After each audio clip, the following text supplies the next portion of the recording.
নমস্কার বন্ধুরা, আমাদের ইন্ডোর যাওয়ার যাত্রা শুরু হয় মুম্বাই সেন্ট্রাল থেকে।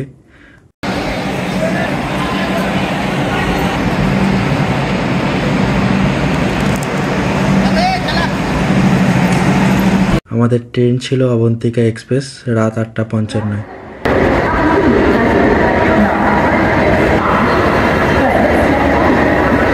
কিছুক্ষণ ওয়েটিং রুমে ওয়েট করার পর ট্রেনে উঠলাম। যথাযথ সময়ে ট্রেনও ছেড়ে দিল।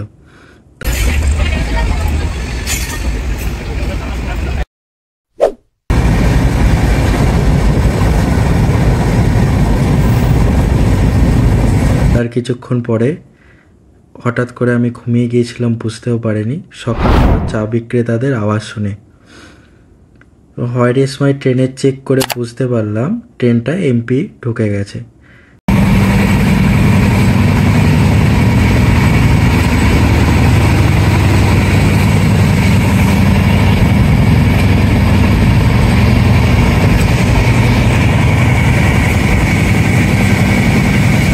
পৌঁছানোর কথা ছিল সকাল 9:10, তার 5 মিনিট আগেই ট্রেন পৌঁছে দিয়েছিল।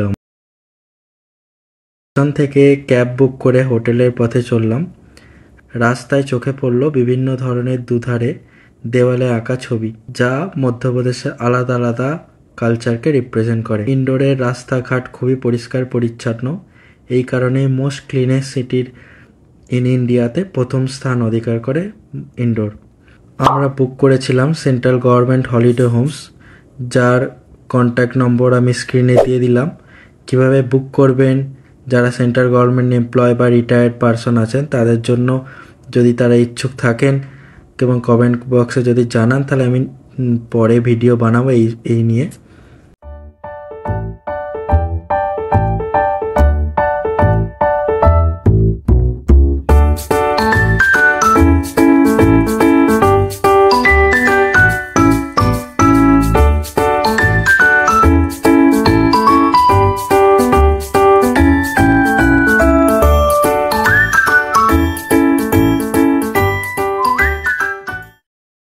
এটা ছিল আমাদের ডবল বেডরুম, যার রেন্ট 300 টাকা প্রতিদিন ছিল এবং এর মধ্যে কোনো খাবার ইনক্লুডেড ছিল না।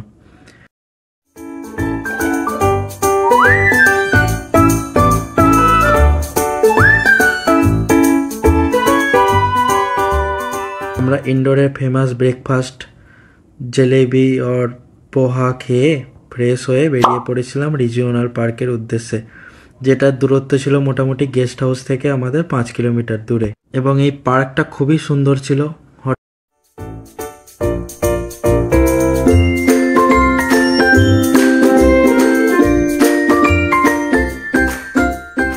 হঠাৎ ইচ্ছে হলো এই অদ্ভুত রকমের এই গাছটা দেখি একটু। গাছটার নাম স্থানীয় বাসিন্দাদের জিজ্ঞাসা করতে বললো এই গাছটার নাম নাকি বালমখিরা গাছ, এবং এটা পেটের জন্য এবং যাদের কিডনি স্টোন আছে তাদের জন্য খুবই উপকারী। এবং একটা ছোট্ট ভিডিও ক্লিপ আমি দিয়ে দিলাম, এই ভিডিওটা দেখুন। अरे भाई ये कौन सा फ्रूट है? ये बालम खीरा है जी। बालम खीरा? ये होता कहाँ का है? ये पहाड़ में होता है, पहाड़ी खीरा होता है। ये पहाड़ी खीरा होता है, तो इसे बालम खीरा बोलते हैं। हाँ जी, बालम खीरा। तो ये फायदेमंद किस चीज के लिए फायदा करता है? ये एक बार खा लोगे पथरी बिल्कुल साफ कर देगा। ये पथरी साफ कर देगा बिल्कुल। छोटे छोटे पीस करके हाँ जी, आधे घंटे उबाल लो 3 लीटर पानी में। हाँ जी, काला नमक और हींग डाल के और छान के किसी बोतल में रखिए ठंडा करके, और वो पानी पीना खाली पेट 1 कप, एकदम पथरी साफ। गारंटी है। कितनों के लिए खा लिए भाई साहब इसी चीज से? हाँ। अगर किसी को साबुत ये चाहिए तो कितने रुपए का होगा? ये बैठेगा 500 रुपये का। 500 रुपए का तुरंत बालम खीरा जो पेट का बना देगा हीरा। हीरा बना देगा ये? हाँ जी।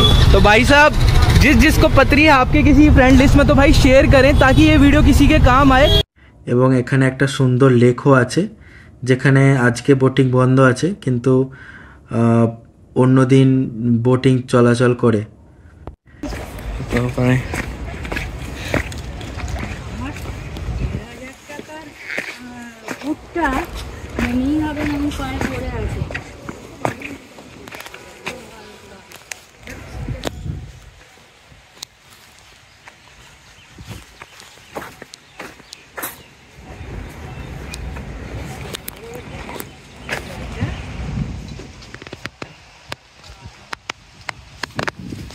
এরপর আমরা গেলাম লালবাগ প্যালেসে এবং আমরা ইন্ডোরের ফেমাস স্পট ঘোরার জন্য অটো রিক্সা বুক করেছিলাম, যার নাম এবং নাম্বার আমি আমার ডিসক্রিপশান বক্সে দিয়ে রেখেছি, আপনি চাইলে দেখতে পারেন। ওখানে উনি 600 টাকা নিয়েছিলেন ইন্ডোরের এই সমস্ত প্লেসগুলো ঘোরানোর জন্য।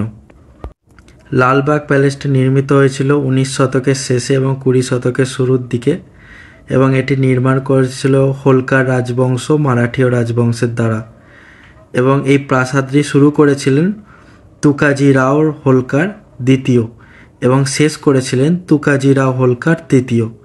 প্রাসাদটি ব্রিটিশ মেজর মান্ড দ্বারা ডিজাইন করা হয়েছিল।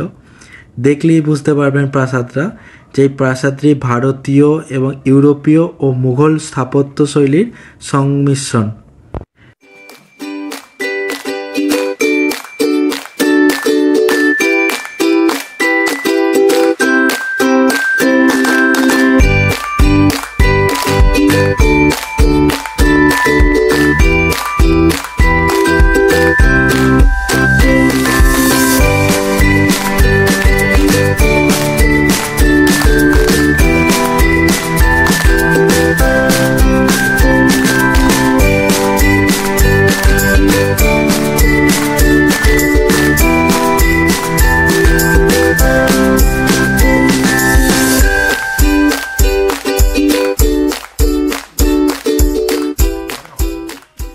এরপরে আমরা গিয়েছিলাম কাঁচমহল বা শীষ মহল, যেটার মধ্যে ফটো তোলা একদমই অ্যালাউড ছিল না, তাই আমি কয়েকটা কালেক্টেড ফটো গুগল থেকে শেয়ার করলাম, আপনারা দেখুন। এটি একটি মহাবীর জৈন মন্দির, যেটি নির্মাণ করেছিলেন বিখ্যাত ব্যবসায়ী শেঠ হুকুম চাঁদ জৈন এবং এটি নির্মাণ করেছিলেন তিনি 1907 সালে। মন্দিরটি বাইরে থেকে প্রাসাদের মতো লাগলেও ভেতরের দেওয়াল, ছাদ, মেঝে এবং স্তম্ভ, দরজা সবই কাঁচ দিয়ে তৈরি। এরপরে আমরা গিয়েছিলাম আমাদের খাজরানা গণেশ মন্দিরে, যেটি নির্মাণ করেছিলেন রানী অহল্যাবাই হোলকার এবং এটি ভারতের বিখ্যাত হিন্দু মন্দিরগুলোর মধ্যে একটি। এবং এই আপনি গণেশ খাজরানার মন্দিরে গেলে দেখতে পাবেন বিভিন্ন রকমের দেবদেবীদের মূর্তি এবং ছবি সব কিছু রয়েছে এবং নবরাত্রির সময় করে এই মন্দিরে হাজার হাজার লোক এতে পুজো দিতে আসেন।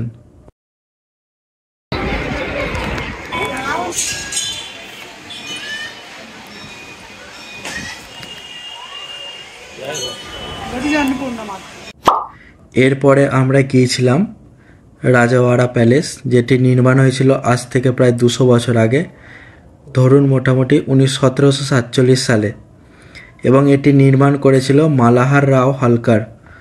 এটি একটি মারাঠা, ফ্রান্স এবং মোঘল বাস্তুকলার মিশ্রণ এবং 7টি তলার এই প্রাসাদটি প্রথম 3টি তলা পাথর দিয়ে বানানো এবং চতুর্থ থেকে 7ম তলা পর্যন্ত এটি কাঠ দিয়ে বানানো।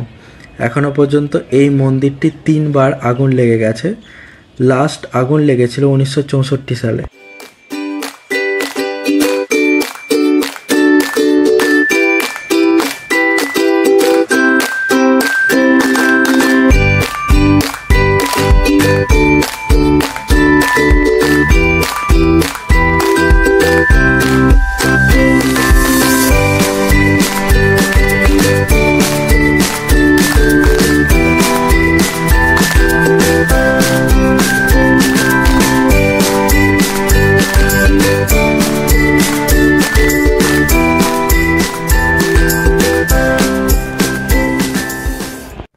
এরপর গিয়েছিলাম আমরা বৈষ্ণব দেবীর মন্দিরে। যে সমস্ত দর্শক বন্ধুরা জানেন না যে বৈষ্ণব দেবী কি, তাদের উদ্দেশ্যে বলে রাখি, বৈষ্ণব দেবী হলেন দেবী দুর্গা বা আদিশক্তির প্রকাশ। বৈষ্ণব দেবী হলেন মহাকালী, মহালক্ষ্মী এবং মহাসরস্বতীর সম্মিলিত প্রকাশ। এই মন্দিরটিও প্রতিষ্ঠিত হয়েছিল 19 শতকের শেষের দিকে হোলকার রাজবংশের দ্বারা।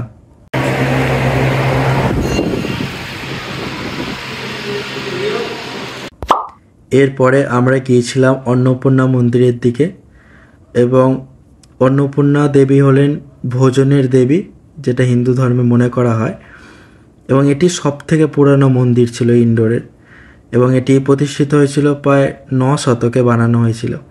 পরবর্তীকালে এই মন্দিরটা পুনর্নির্মিত করা হয় 1959 সালে স্বামী প্রভানন্দগিরি মহারাজের দ্বারা।